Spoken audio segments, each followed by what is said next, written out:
Have you ever felt this way that because you kept scrolling your Facebook feed or watched a couple of videos on YouTube last night and because of that you couldn't get enough sleep and had to wake up with this guilt and then promise yourself that from today onwards I'm gonna sleep early so that I get full 8 hours of sleep, but then end up doing the same thing every day? This happens to me all the time because I waste a lot of time on YouTube and on playing games because I am so productively unproductive at keeping myself away from procrastinations. But guess what? You are wrong, because it's probably a myth that we are not getting enough sleep. So in this video, I'm gonna talk about this and we are starting right now.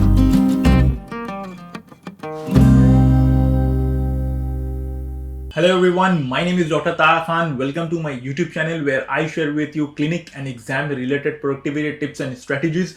If this is your first time here, start now by subscribing and hit the bell icon so that you don't miss anything. We have been told that the modern connected life is taking a toll on our sleep life because as compared to the previous generation's study report, we have been sleeping less and less every year, and that is making us more likely to suffer from chronic diseases like hypertension, diabetes, obesity, depression, and also from cancers, increased mortality, and reduced quality of life and productivity. In short, the lifestyle diseases, as we all know. It sounds terrifying, but it's probably not true. For a long time, doctors and scientists have ignored the importance of sleep in our health, and we have begun to see how much it matters only in the past few decades. And thus, we have never systematically gathered any data on how much people really sleep. Now, researchers have started to put together what scan data we have to look at the bigger picture. And what they have found is that we aren't sleeping any less today than before. And knowing precisely how much we sleep matters because sleep plays a pivotal role in many aspects of our health, from mentally and physically fit to fending infections. In 1980s, researchers began to probe how sleep affects health. There was a study conducted in 1989 that showed that rats who were deprived of sleep, that included total sleep deprivation and also the quality of sleep, taking into account the rapid eye movement and the non-rapid eye movement. So these rats began to die in 2 to 3 weeks. I will put the link of the study down in the description below, so if you want to go through it, you can do that. So by looking at the effects of sleep deprivations on humans, it's been determined that an average human adult needs about 7 to 9 hours of sleep every day. And if we sleep less than 7 hours, then we have difficulty with memory and simple cognitive functions, though a tiny fraction of people can get away with much less. Now let us see few surveys that were conducted, of which 2 are of main importance. According to a survey that was conducted by the Center for Disease Control, which is also known as the CDC, between 2005 and 2007, it showed that more than 30% of adults were sleeping less than 6 hours per night. The National Sleep Foundation's own survey also revealed something very similar, that more than 20% of the people were sleeping less than 6 hours in 2009 as compared to 12% in 1998. The CDC declared that insufficient sleep was becoming a public health epidemic. And this CDC announcement came at a time when the doctors were increasingly prescribing sleeping pills. And even we experience this firsthand. We have so many patients, we get so many patients every day who are under some form of sleep medications. The number of adults on sleeping pills have tripled in the last decade alone. So that was the first survey by CDC.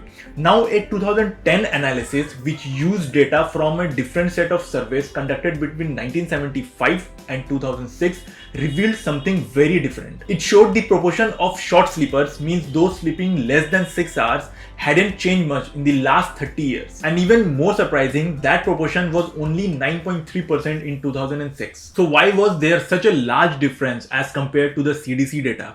It was because those studies asked a different question. For instance, in the case of CDC surveys, the participants were asked, on an average, how many hours of sleep do you get in a day? Now, answers to such questions are likely to suffer from both conscious and unconscious biases, which may ultimately make people give a different answer than reality, than actually what is true. Sleeping less, for instance, is associated with being more productive, and some, I don't know why, but some even consider it fashionable to say they sleep less. So a more positive approach that would eliminate all biasness is to ask people how they spend an average day, and from that extract out the data what is the time that is spent sleeping, which is what the second study did. A 2012 systematic review of 12 students from 15 countries showed that between 1960 and 2000, the total sleep time across these countries hadn't changed much at all. They increased by less than an hour per night in 7 countries and decreased by less than 30 minutes per night in 6 countries like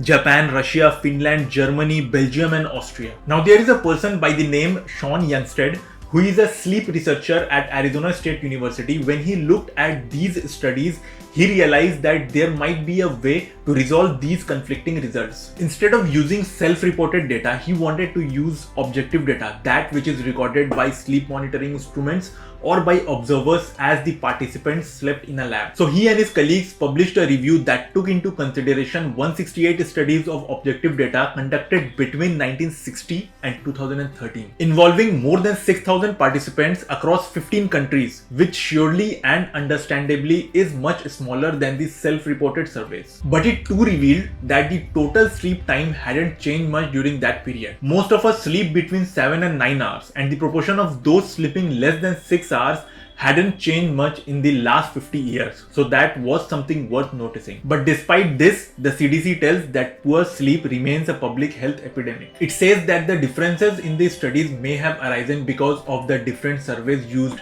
the different definitions of short sleep and different statistical analysis conducted. But to call something an epidemic, you need an extraordinary amount of data supporting the claim, which is surely not what the results are showing. So then why are there widespread worries of a poor sleep epidemic?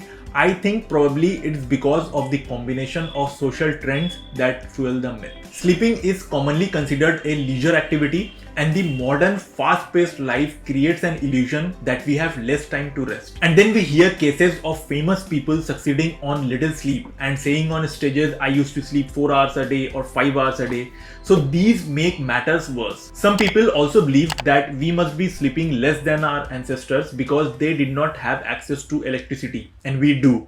Now the invention of light bulb did change our sleeping pattern, but it did not change the total hours of time that we sleep. Before the 18th century, a segmented sleep pattern was common, means people slept for 4 hours, then woke up for little time, and then again slept for 4 more hours. Sleep wasn't considered a crucial part of human health for a long time, and as a result, not many well-designed studies have been conducted in the past. So we may never definitely know how much people really slept back then. Though we seemingly sleep enough, but scientists are finally starting to understand just how crucial sleep is for a good health. With the field of sleep research gathering pace and more of us strapping on wearable devices that can monitor our sleep, we are bound to learn more in future. So while that happens, there is little reason to lose sleep worrying about not sleeping enough. And I have already started feeling sleepy making this video. So let me know how you like the video. Give it a thumbs up if you liked it, share it with your friends, and I'll see you in the next.